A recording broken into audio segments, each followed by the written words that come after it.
ನಗರಕ್ಕೆ ಬೇರೆ ಹಳ್ಳಿಗಳಿಂದ ವಲಸೆ ಬರೋ ಜನ ತುಂಬ ಜಾಸ್ತಿ. ನಗರದ ವ್ಯಾಪ್ತಿಲಿ ಮನೋಬಿಂಬ ಅವ್ರಿಗೆಲ್ಲ ಏನು ಸಹಾಯ ಮಾಡಲಿದೆ ಸರ್? ಬೇರೆ ಬೇರೆ ಥರದ ಸ್ಕೀಮ್ ಬಗ್ಗೆ ನಾವು ಇನ್ಫಾರ್ಮೇಷನ್ ಕೊಡ್ತೀವಿ. ಇಮಿಡಿಯೇಟ್ ನೀಡ್ಸ್ ತಮ್ಮದು ಏನಿರ್ತಾವೆ ಅದನ್ನು ತಾವು ಹೇಗೆ ಅಡ್ರೆಸ್ ಮಾಡ್ಬೋದು ಅಂತ. ಒಂದು ನಮ್ಮ ಸೋಷಿಯಲ್ ಮೀಡಿಯಾ ಹ್ಯಾಂಡಲ್ಸ್ ಮೇಲೆ ಆ ಪರ್ಟಿಕ್ಯುಲರ್ ಶೆಲ್ಟರ್ ಹೋಮ್ಸ್ದು GPS ಲೊಕೇಶನ್ಸೇ ನಾವು ಹೋಸ್ಟ್ ಮಾಡಿದ್ದೀವಿ. ಇಲ್ಲಿ ಇರತಕ್ಕಂಥ ಎಂಪ್ಲಾಯ್ಮೆಂಟ್ ಆಪರ್ಚುನಿಟೀಸ್ ಇರ್ಬೋದು, ಇಲ್ಲಿ ಇರತಕ್ಕಂಥ ಬೇರೆ ಬೇರೆ ಚಿಕ್ಕ ಪುಟ್ಟ ಉದ್ಯೋಗಗಳು ಮಾಡೋಕ್ಕೆ ಏನೇನು ಅವಕಾಶಗಳಿರ್ಬೋದು ಅದನ್ನು ಅಡ್ರೆಸ್ ಮಾಡೋಕ್ಕೆ ನಮ್ಮದು ವೆಲ್ಫೇರ್ ಸೆಕ್ಷನ್ ಇದೆ BBMPದು. ಸೊ ಅದರಿಂದ ನಾವು ಅವರಿಗೆ ಹೆಲ್ಪ್ ಮಾಡೋಕ್ಕೆ ಟ್ರೈ ಮಾಡ್ತೀವಿ. ಓವರಾಲ್ ದಟ್ ಇನಿಷಿಯಲ್ ಲೈಫಲ್ಲಿ ಇರತಕ್ಕಂಥ ಸ್ಟ್ರಗಲ್ದ ಫೇಸಲ್ಲಿ ಯಾವ ಥರದ ಮನೋಸ್ಥೈರ್ಯ ಧೈರ್ಯ ಅವರಿಗೆ ನೀಡಬೇಕಾಗಿದೆ ಆ ನಿಟ್ಟಿನಲ್ಲಿ ಕೂಡ ಇಲ್ಲಿಂದ ನಾವು ಪ್ರಯತ್ನ ಮಾಡಲಿದ್ದೀವಿ.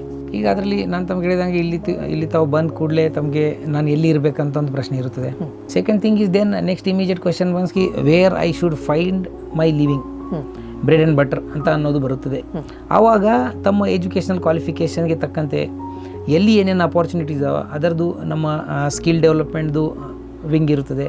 ಅಲ್ಲಿ ಅವ್ರು ಹೋಗಿ ಎಕ್ಸ್ಪ್ಲೋರ್ ಮಾಡ್ಬೋದು. ಅವ್ರದ್ದು ಎಜುಕೇಷನ್ ಕ್ವಾಲಿಫಿಕೇಷನ್ ಮೇಲೆ ಪ್ರೈವೇಟ್ ಸಾಕಷ್ಟು ಎಸ್ಟಾಬ್ಲಿಷ್ಮೆಂಟ್ಸ್ ಇದಾವೆ, ಅಲ್ಲಿ they can start exploring. Once they stick or what you can say they gets hang of something, then afterwards ಇನ್ನೂ ಬೆಟರ್ ನಾನು ಏನು ಮಾಡ್ಬೋದಾಗಿದೆ ಆ ನಿಟ್ಟಿನಲ್ಲಿ ಅವರಿಗೆ ಹೆಲ್ಪ್ ಮಾಡೋಕ್ಕೆ ಆಗುತ್ತೆ.